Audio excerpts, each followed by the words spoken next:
I just want to start with a question, and it's two parts.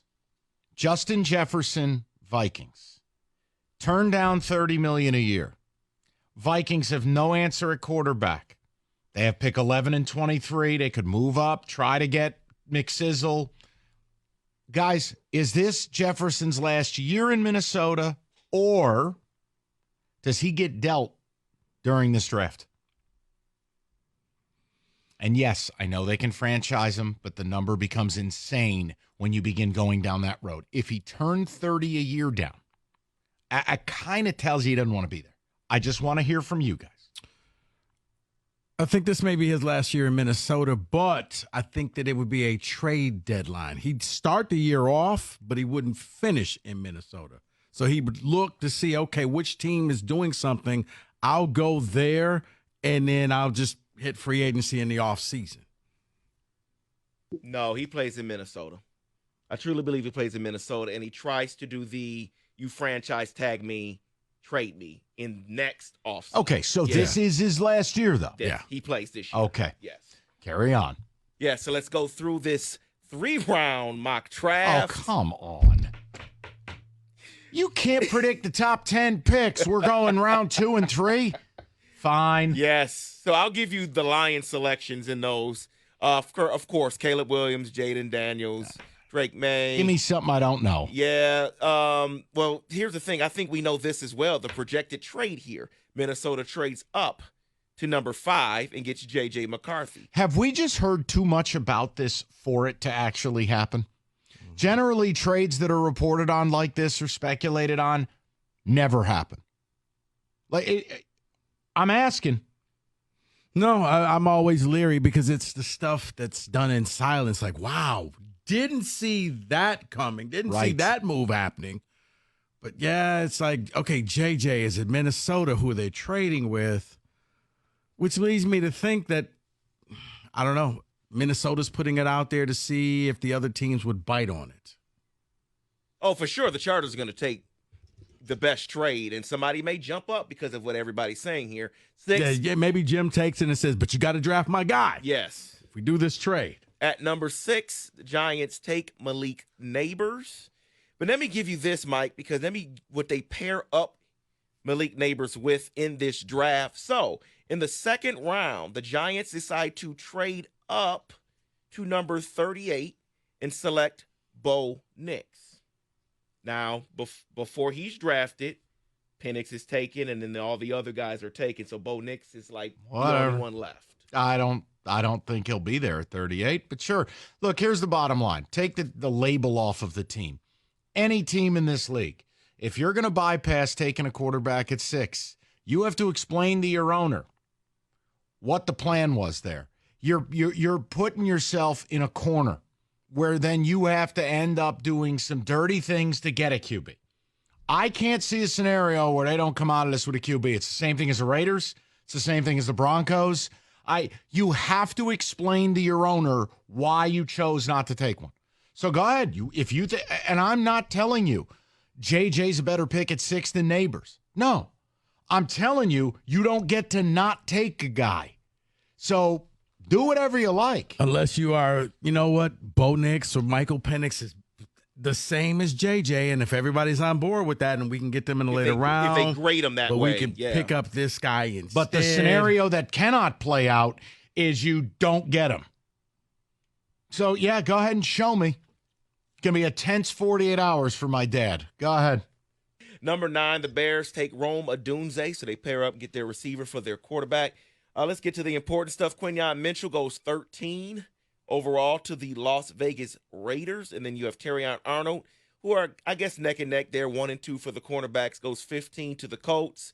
Let me give you what the Lions do here in the first round at number 29. They take Darius Robinson, defensive lineman out of Missouri. Fitz, he'll be here in town, so he can walk across the stage. So they pass on Kool-Aid McKinstry, who goes the next pick at 30. And much like what I said with the Giants, it holds with the Lions. By training camp, there better be a veteran corner that is signed. And whether it's a Stephon Gilmore or someone otherwise, there's no scenario you can go into the season with this secondary. You can't. You have to make an addition so that Amik Robinson can give you his best play in the nickel. Mm-hmm. And so Carlton Davis has someone else. Like, I'm just telling you. No, I'm with you. I have no stress about if they identify a D lineman as the best player or an O lineman or a wide receiver. My only concern with this is I'm starting to believe that Brad feels like he has his secondary already. And that you guys can be concerned, but I'm not. That's fine, because when you don't win the Super Bowl, we'll be right here to tell you it wasn't good enough. You can do all this childish Mean Girls receipt game you want. No, I'm not talking receipts. No, I just think because we all say for the years, like, they should go and get this. And he's like, I'm not really feeling that. Which is fine. But if you really look at what, once he locks in on something that says like his D-line, I've said for years, you need to improve the D-line. In his world, I don't. And he hasn't.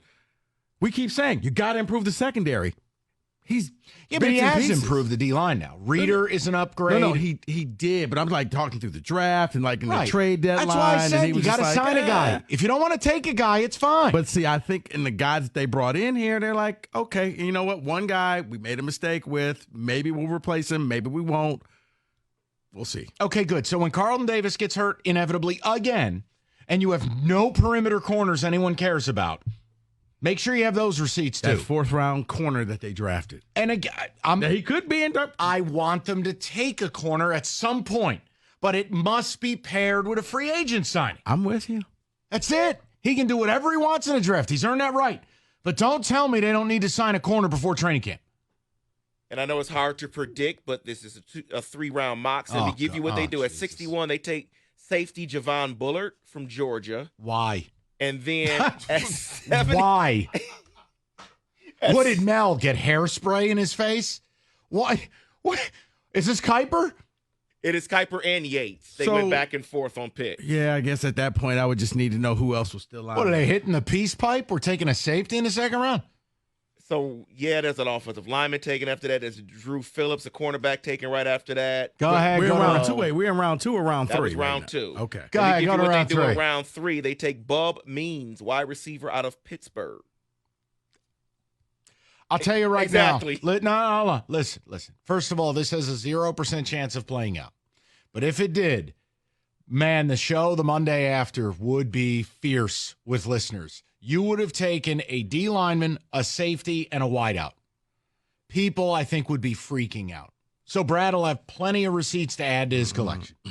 People would go nuts if that was the draft. It would be very polarizing because then you would have the people who say, well, Brad's just, he walks on water. So we needed those 3 people. I understand where you're coming from because to football people, it doesn't make sense. But so long as they keep winning, Brad can do what he wants. This is why I hate mock drafts. I partake in it because it's fun, it's goofy, but Kuiper's got better odds hitting the Powerball than he does landing those 3 picks.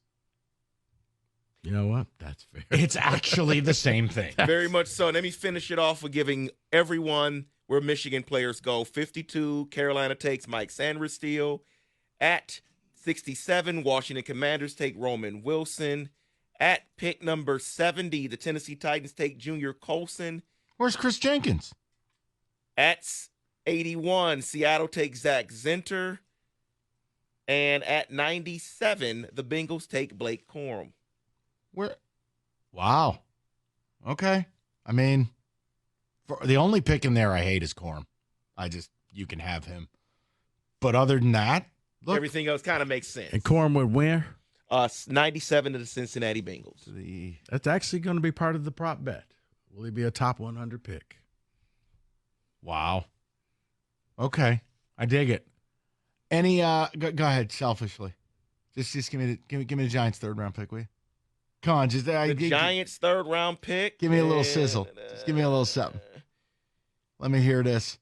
We always have a bad habit in the 3rd round. We go and take a guy out of like Henry Ford Community College or something. Like the Giants will take players. I don't think you all have a third. You don't have a 3rd round election. Maybe we dealt it. Yeah. Who cares? We suck. All right. It's not here. That is. Wait, well, you know what? I'm looking at one. This would be an interesting 3rd round pick for the Niners. It's not Kuiper, but I think this is just a PR thing. Wide receiver from USC.